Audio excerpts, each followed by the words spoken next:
नाशिक जिल्ह्यातील बार मालक आक्रमक, कारवाई करा अन्यथा मद्य परवाने करणार सरकारला जमा। शासनाचा कोट्यवधींचा महसूल बुडणार। राज्य शासनाने मद्याच्या शुल्कासहित इतर सेवांचे दर वाढवल्याने बार मालक यांच्यासह इतर कर्मचाऱ्यांवर उपासमारीची वेळ आलेली आहे। त्यातच इतर हॉटेलवर होणारी अवैध दारू विक्री, परवाना नसलेल्या ठिकाणी अवैधपणे दारू पिणे यावर प्रशासन कारवाई करीत नसल्याने बार मालकांचे नुकसान होत आहे। या विरोधात आता नाशिक जिल्ह्यातील कसमादे परिसरातील बार मालक एकत्र येत त्यांनी एका असोसिएशनची स्थापना करत लढा उभारण्याची तयारी दर्शविली आहे। साधारणपणे एक बार मालक अंदाजे वर्षभरात शासनाकडे 20 ते 25 लाखांचा कर भरत असतो आणि मालेगाव सटाडा येथील जवळपास 200 बार मालक संघटनेत सहभागी झाले असून आमच्या मागण्यांचा विचार नाही झाला तर आम्ही सर्वच्या सर्व बार मालक आमचे परवाने हे शासनाकडे सुपूर्द करू अशी कठोर भूमिका आता बार मालकांनी घेतली आहे।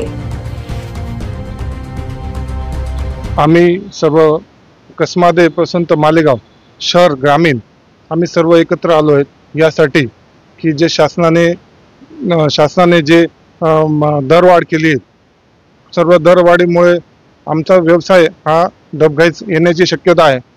आज परिस्थिती अशी आहे की आज शासनाच्या नियमामुळे कुठेतरी आम्ही एकत्र येऊन किंवा जिथं खानावळ असतील, कुठे तुमचं अंड्याच्या गाड्या असतील तिथं अवैध विक्री होते, मद्य विक्री होते, त्यासाठी आमची उपासमारीची वेळ आलेली।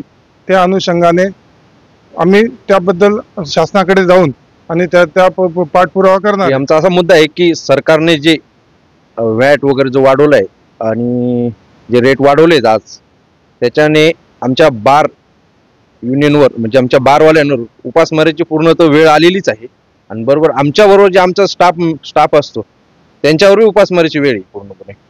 आमचे धंदे चालणार नाही तर त्यांचे पगारही होणार नाही आणि याला कारण फक्त की जो वॅट वगैरे सगळ्या गोष्टी आहेत आणि दुसरं कारण की मोठं जे की जे ढाबे वगैरे जे सोडा वॉटर वाईन शॉपच्या बाजूला जे सोडा वॉटर उभे आहेत आजच्या कंडिशनला, खानावळी झाले, ढाबे झाले, यांच्यावर जे सर्रास 2 नंबरची दारू हे यांना आळा घालण्यासाठी सरकारने थोडी मदत करावी। अनधिकृत हॉटेल्समुळे, सोडा गाडीमुळे जर आमच्या व्यवसायावर गदा येत आहे तर आम्ही लवकरच सर्व असोसिएशन मिळून आमचे लायसन्स सरकारकडे जमा करणार आहोत।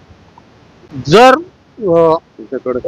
कडक कारवाई नाही झाली शासनाकडनं अनधिकृत व्यवसायांवर तर आम्ही टॅक्स भरू शकणार नाहीत, आमच्या जे कामगार आहेत त्यांचे पोट भरू शकणार नाहीत, लाईट बिल भरू शकणार नाहीत, जे इतर टॅक्सेस आहेत ते पण भरू शकणार नाहीत।